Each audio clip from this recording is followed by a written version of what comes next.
In the late 1960s, one company gambled its entire existence on a single airplane. If it failed, Boeing would have collapsed.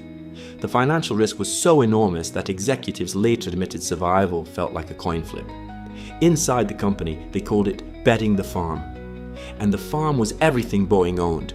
The plane was so big that no factory on the planet could hold it. So Boeing did something insane.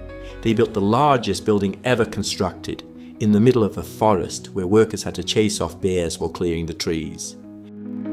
And they built that factory at the same time they were building the airplane inside it.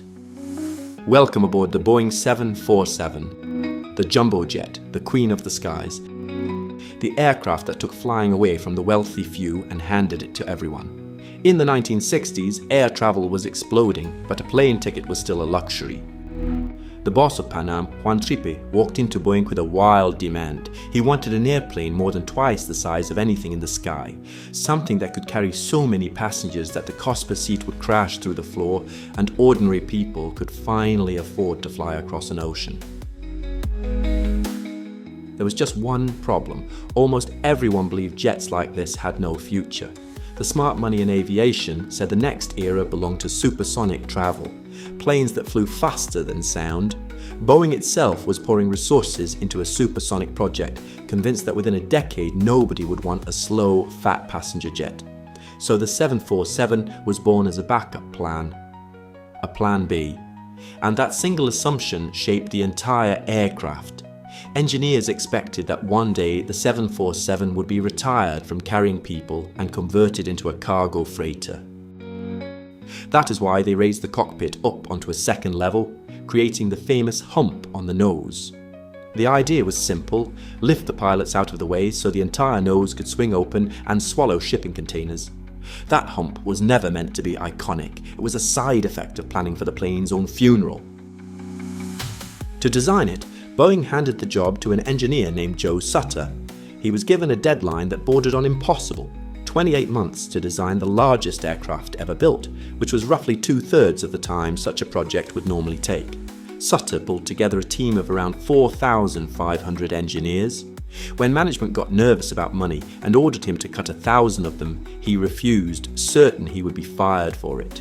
He kept his team. The workers who built the first 747 became legends in their own right. More than 50,000 people working brutal hours completed the very first aircraft in under 16 months. They earned a nickname that stuck forever: the Incredibles.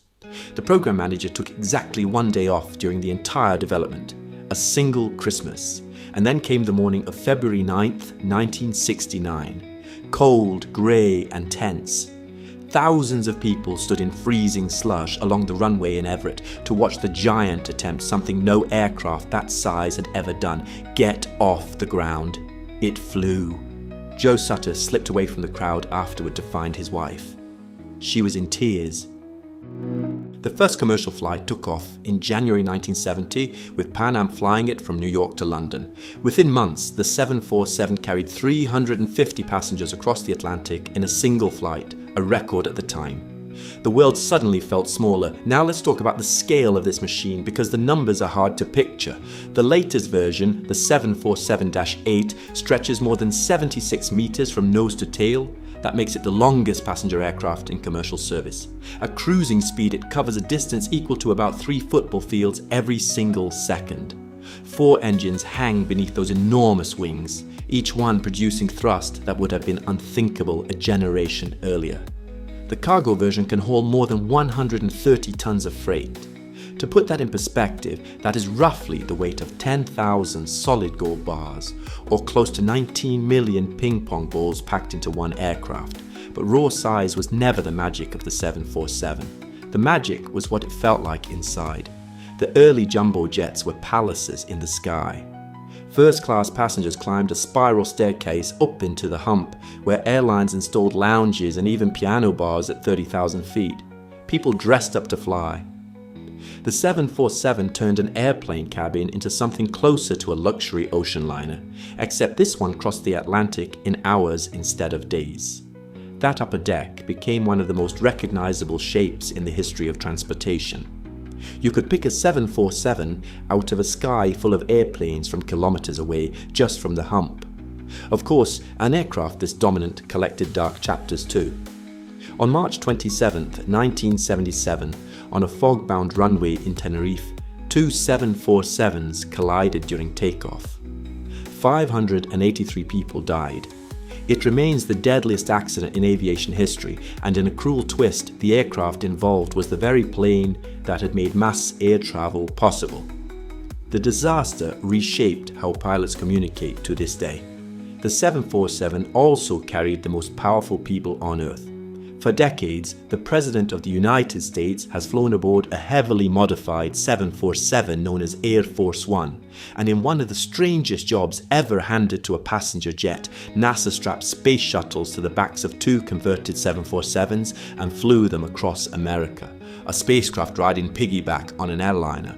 Almost nothing about that should have worked, and yet it did for years.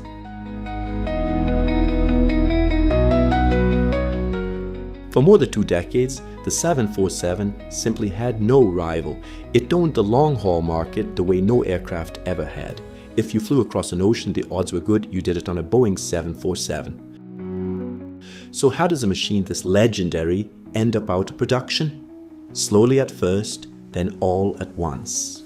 The aviation world quietly shifted underneath it. For years, regulations required that long flights over open ocean be flown by aircraft with 3 or 4 engines for safety. That rule alone guaranteed the 747A market. But as engines became dramatically more reliable, authorities relaxed those rules and allowed twin-engine jets to fly the same vast ocean routes.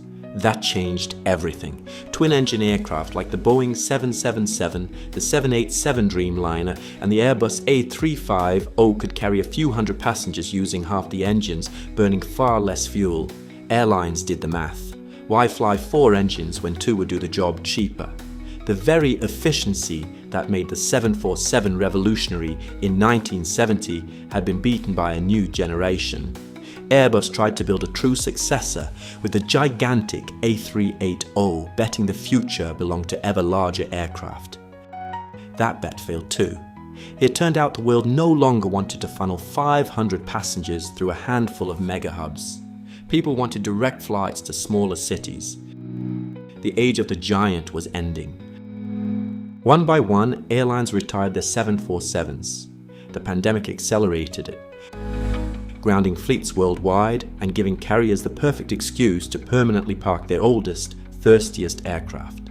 And so, on January 31st, 2023, after 54 years, Boeing delivered the final 747 ever built. In total, 1,574 of them had rolled out of that factory in the forest. The last one was not a glamorous passenger jet full of lounges. It was a freighter handed over to a cargo airline, which brings us back to where this story began. Remember that the 747 was originally designed to die young as a passenger plane and live out its years hauling cargo. For decades that prediction looked completely wrong. The 747 ruled the passenger skies far longer than anyone imagined. But in the end, it came true after all. Today, the aircraft that survive are mostly freighters, quietly moving the world's goods through the night, exactly as Joe Sutter planned half a century ago. Boeing painted one final detail onto that last aircraft before it left the factory. A small emblem near the cockpit window with the face of Joe Sutter, the father of the 747, who had passed away years earlier. Beneath his portrait, 2 words: forever incredible. The Queen of the Skies still flies. She carries cargo across continents, she still serves as Air Force One, and a handful of airlines refuse to let her go. An airplane born as a backup plan, built in a building so large it was visible from space, became the machine that shrank the planet and changed what it means to travel. Not bad for Plan B.